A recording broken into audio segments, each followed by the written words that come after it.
Hello दोस्तों, हमारे CG poultry farming में आपका फिर से एक बार स्वागत है। तो दोस्तों, आज हम सबसे खतरनाक रोग सीआरडी के बारे में बात करने वाले हैं। सीआरडी क्या है, पोल्ट्री फार्म में सीआरडी कैसे आता है, सीआरडी की पहचान कैसे करें और ज़्यादातर फार्मर क्या क्या गलती करते हैं, सीआरडी का बचाव क्या है और इसका इलाज क्या है, इसके बारे में आज हम पूरी जानकारी देने वाले हैं। तो दोस्तों, वीडियो स्टार्ट करते हैं। दोस्तों, वीडियो स्टार्ट करने से पहले एक छोटी सी रिक्वेस्ट है, अगर आपने अभी तक हमारे चैनल को सब्सक्राइब नहीं किया है तो सब्सक्राइब कर लें और बगल में दिया हुआ बेल आइकन को भी प्रेस कर लें ताकि हमारे आने वाली वीडियो की नोटिफिकेशन आपको सबसे पहले मिले। दोस्तों, सबसे पहले हम जान लेते हैं सीआरडी क्या है। सीआरडी मुर्गियों में सांस की बीमारियां हैं। मुर्गियों में सीआरडी का मुख्य कारण माइकोप्लाज्मा गैलीसेप्टी का नामक एक बैक्टीरिया है। सीआरडी इंडिया में सबसे पहले देसी मुर्गी में सन 1908 में पाया गया था। सीआरडी एक ऐसा बीमारी है जिसमें कि केवल मुर्गियां ही नहीं बल्कि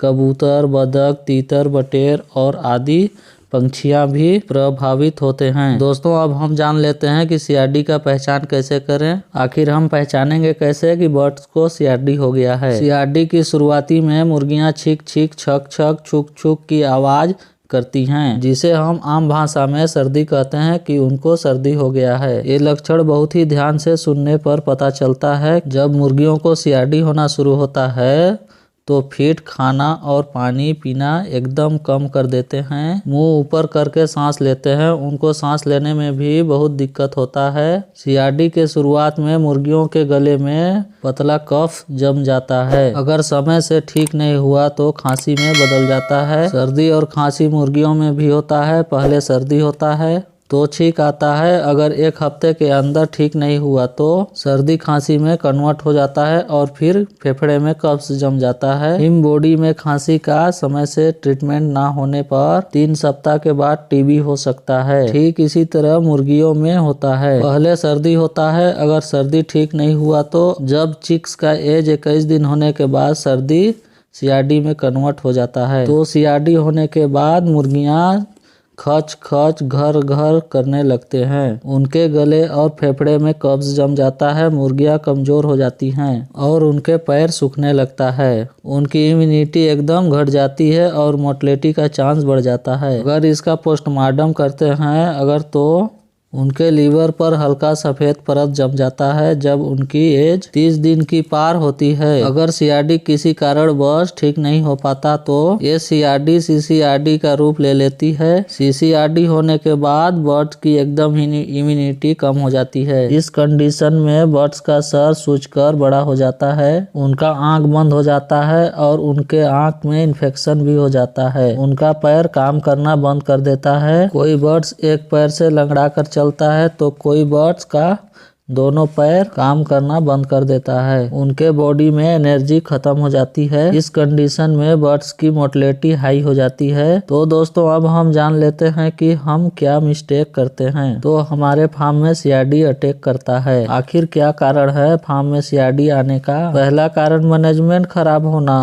फार्म का पर्दा सही समय पर अप डाउन नहीं होना, फार्म में अमोनिया गैस बनना, पुअर वेंटिलेशन से भी फार्म में सीआरडी का खतरा बढ़ जाता है। फार्म में सीआरडी आने का एक बहुत बड़ा कारण ओवर क्राउडिंग भी है। फार्म की साफ सफाई अच्छी तरह से ना होना, डिसइंफेक्टेंट का अच्छी तरह से छिड़काव ना होना, लीटर अधिक सूखा या अधिक गीला होने से भी सीआरडी का खतरा बढ़ जाता है। फार्म में हल्का हल्का छींक छींक आने पर एक्शन ना लेना या नजरअंदाज कर देना। कभी कभी हम ऐसा सोचते हैं कि 1-2 पीस छींक छींक कर रही है तो उसके लिए क्या दवा हम चलाएं और वो अपने आप ठीक हो जाएगा। यही गलती आगे चलकर बहुत बड़ा नुकसान का कारण बन जाता है। दोस्तों, अब हम बात कर लेते हैं बचाव की। ऐसा हम क्या करें कि हमारे फार्म में सीआरडी आए ही ना। जब आपका फार्म खाली हो जाए तो जल्द से जल्द फार्म का लीटर निकालकर कम से कम 200 मीटर दूर फेंकें।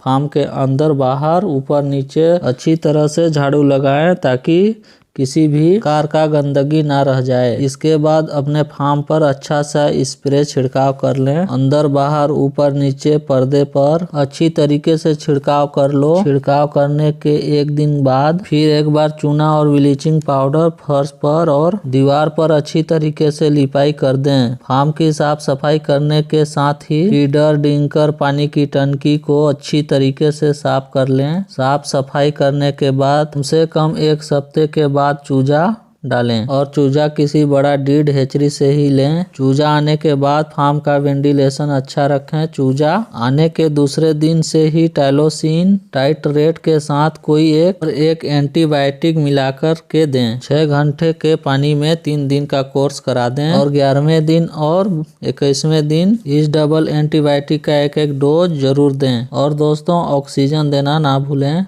इतनी मैनेजमेंट करने के बाद आपके फार्म में सीआरडी कभी नहीं आएगी। तो दोस्तों अब हम बात कर लेते हैं सीआरडी ट्रीटमेंट कैसे करें। डाक्स फार्मोसिन ये दोनों एक ही फार्मोनिका का होता है। सीआरडी को खत्म करने में ये दवा बहुत ही कारगर साबित होता है। जब भी इसमें से एक दवा चलाएं तो उसके साथ और कोई एक एंटीबायोटिक ले लें। तो दोस्तों आज के लिए इतना ही। धन्यवाद।